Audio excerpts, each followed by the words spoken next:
परमेश्वर को अपने अंग संग मान के गर्दन झुका के करीब प्रणाम, बैठ जाएं सीधे होके।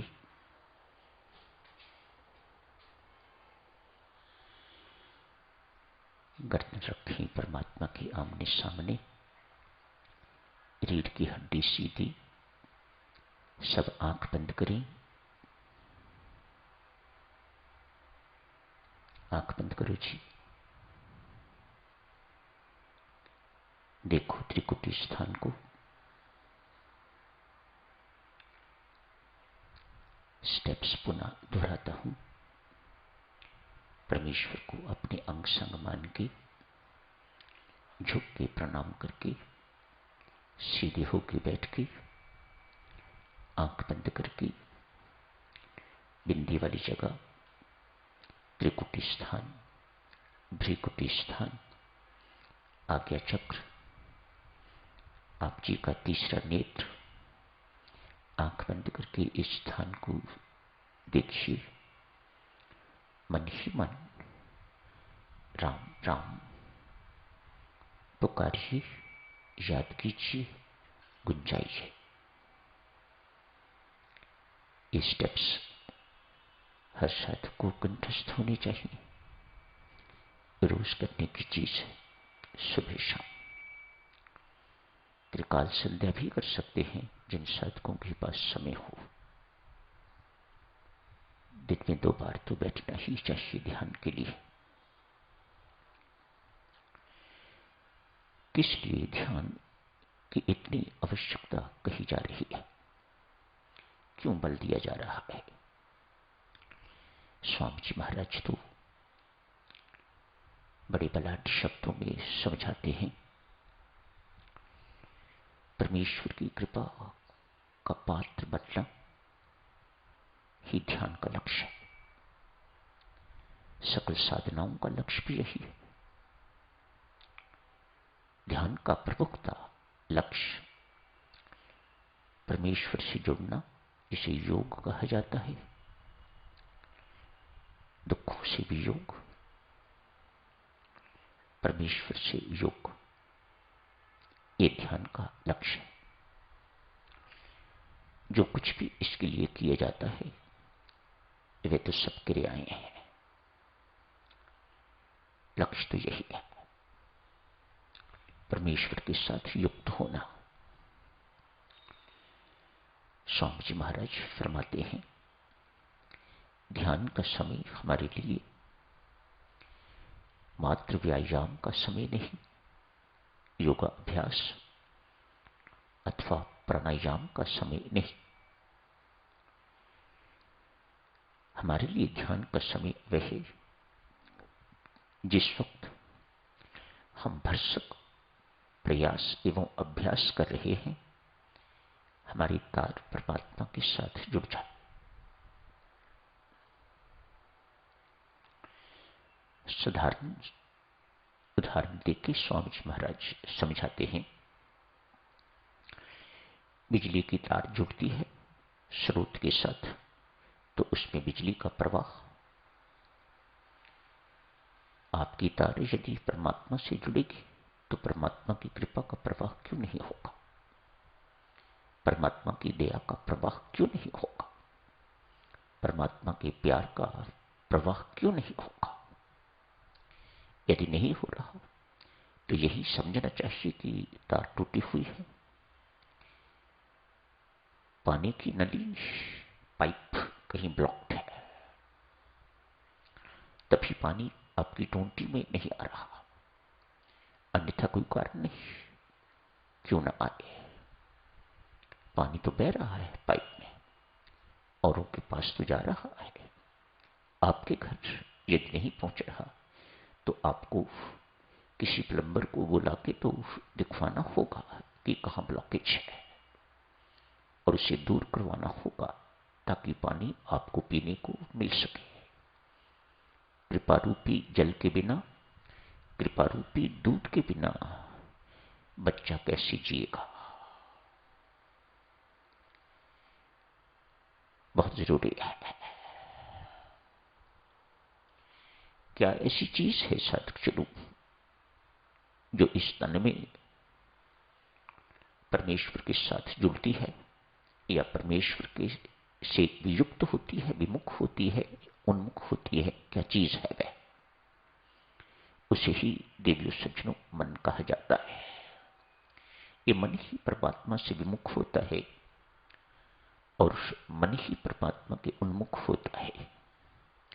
मन ही परमेश्वर से वियुक्त होता है और मन ही परमेश्वर से युक्त करना है, इसे ही जोड़ना है। ये मन है क्या? आप सब जानते हो, मन नाम का कोई अवयव, कोई ऑर्गन हमारी बॉडी में नहीं है। डॉक्टरों से पूछ लीजिएगा जिन्होंने इस शरीर का अध्ययन किया हुआ है, एक एक अंग को खोल खोल के देखा हुआ है, सारे शरीर को चीर फाड़ के देखा हुआ है, उनसे पूछ लीजिएगा, वे आपको स्पष्ट बताएंगे, कंफर्म करेंगे, मन नाम का ऑर्गन कोई हमारे शरीर में नहीं है।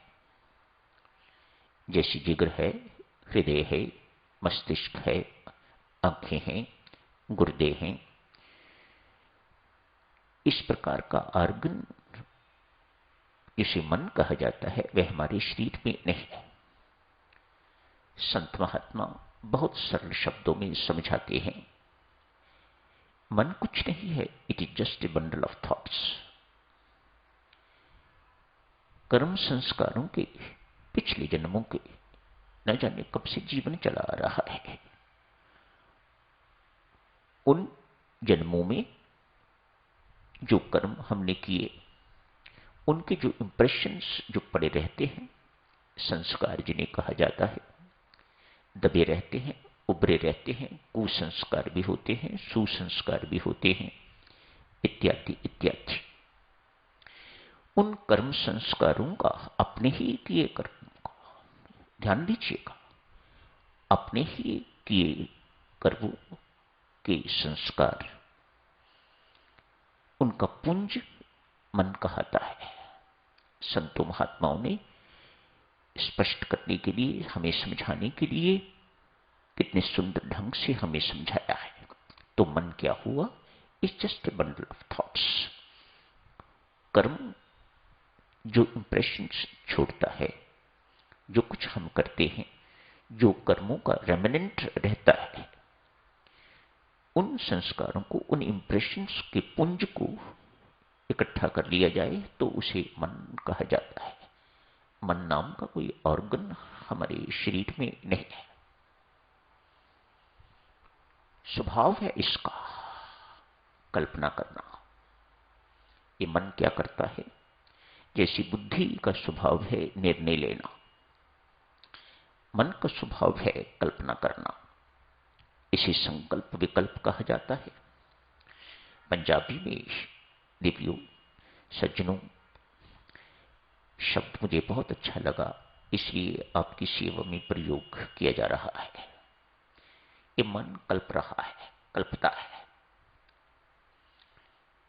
क्यों कल्पता है? जो इसे चाहिए वह उसे मिल नहीं रहा, इसलिए मन कल्प रहा है, कल्पता है मन। पंजाबी में कहता है, क्यों कल्प रहे हो? ये मन कल्प रहा है। इसे परमात्मा चाहिए, इसे परमात्मा की कृपा चाहिए, इसे परमात्मा का प्यार चाहिए। ये परमात्मा से प्यार करना भी चाहता है और परमात्मा से प्यार पाना भी चाहता है, लेकिन इसे दोनों नहीं मिल रहे हैं। ये चाहता कुछ है, आप देते कुछ हो। ये परम सुख चाह रहा है, परम आनंद चाहता है, परम शांति चाहता है, लेकिन आप उस परम शांति की इसकी चाह पूरी करने के लिए उसे पुत्र दे देते हो, उससे उसकी भूख प्यास मिटती नहीं। बहुत स्वादु भोजन देते हो, उससे उसकी भूख प्यास मिटती नहीं। तरह तरह का भोजन देते हो, उससे उसकी तृप्ति नहीं होती, इसलिए भटक रहा है। कभी आप बड़ी गाड़ी भी दे देते हो, कभी आप विवाह भी करके तो वह सुख देना चाहते हो, लेकिन वह सुख जिसकी वह चाह रख रहा है, जिसकी वह मांग कर रहा है, वह सुख उसे नहीं मिल रहा। इसलिए आपके सारे के सारे प्रयास बिल्कुल विफल जा रहे हैं। आप उसे मर्सिडीज गाड़ी दे दीजिएगा, उससे उसे परम सुख नहीं मिल रहा। आप उसे पुत्र का सुख दे दीजिएगा, उससे उसे सुख नहीं मिल रहा। आप उसे परिवार दे दीजिए, बड़ी कोठी बना के दे दीजिएगा, उससे उसकी तृप्ति नहीं हो रही। सुख तो मिल रहा होगा, लेकिन वह सुख नहीं जिसे वह चाहता है, इसे परम सुख कहा जाता है। इसलिए मन कल्प रहा है, कल्पता है, भटकता है। तरह तरह के संकल्प उसके अंदर उठते हैं, तरह तरह के विकल्प वह करता है। क्यों? जो वह चाहता है वह उसे मिल नहीं रहा। कल जारी रखेंगे साधक इस चर्चा को और आगे। आज थोड़े समय के लिए मुझे भी इजाजत दीजिएगा। मैं आपके साथ, सबके साथ ध्यान में थोड़े समय के लिए बैठूंगा। राम